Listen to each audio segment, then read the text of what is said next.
One night, you stopped replying to someone, and instead of guilt, you felt peace.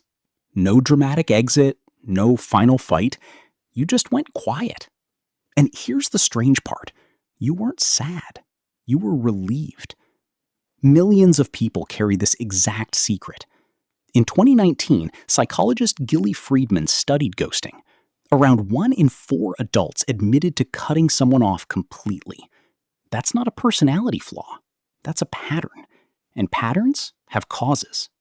Your brain runs an alarm system older than language. It's called the autonomic nervous system. In 1994, neuroscientist Stephen Porges mapped it.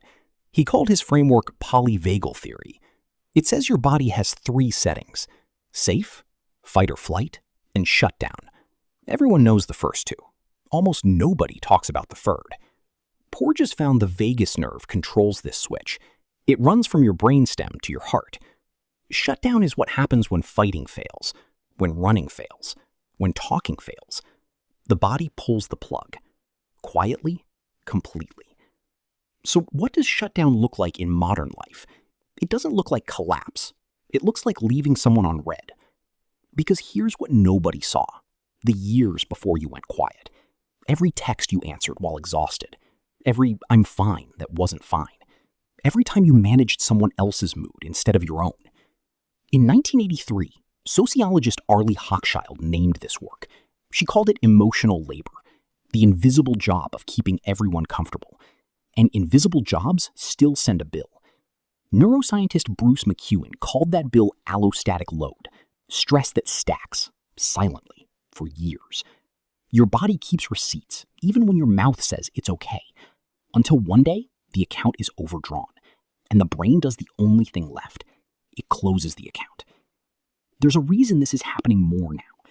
In the 1990s, anthropologist Robin Dunbar found a limit. The human brain can maintain about 150 relationships. That number was set in the Stone Age. Your brain evolved for a village. Your phone hands you a city. Group chats, followers, coworkers, exes, strangers, all of them in your pocket all day. Every notification is a tiny social demand. Your Stone Age brain treats each one as real. Have you ever wondered why silence feels like luxury now? Because for the first time in history, it's scarce. That's why the cutoff feels sudden to everyone else. To them, you changed overnight. To your nervous system, this was years in the making. Most people don't leave when they stop caring. They leave when caring stops being survivable. But why relief? Shouldn't you feel guilt? Here's the biology. Chronic social strain keeps cortisol elevated. That's your body's main stress hormone. Remove the strain, and the level drops. Your body reads that drop as one word: safe. Relief isn't proof you're heartless.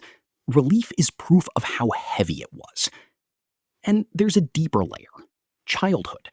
In the 1970s, psychologist Mary Ainsworth watched babies in a lab. The experiment was called the strange situation. Some children learned early that needing people was risky, so they built a rule: handle it alone. Decades later, those children become adults with a signature move. They don't argue, they don't explain, they exit. Because somewhere deep down, disconnection was the only door that ever opened. Now, the honest part. Is cutting everyone off healthy? Not always. Neuroscientist John Cacioppo spent decades studying loneliness. Chronic isolation raises inflammation. It disrupts sleep. It shortens lives. His research linked chronic loneliness to health risks as serious as smoking. So understand what shutdown really is. It's a fire escape, not a home. It gets you out of the burning building. The escape saves you once. Staying there costs you daily. But you were never meant to live on the fire escape. So where's the line between boundary and wound? One word: choice. Are you leaving the people who drain you, or leaving everyone, just in case? The first is a boundary. The second is a wound still making your decisions.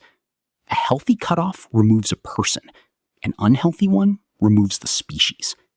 Here's what the research actually says about you. Your silence was never the problem. It was the solution your body found. When no one protected you, your nervous system did.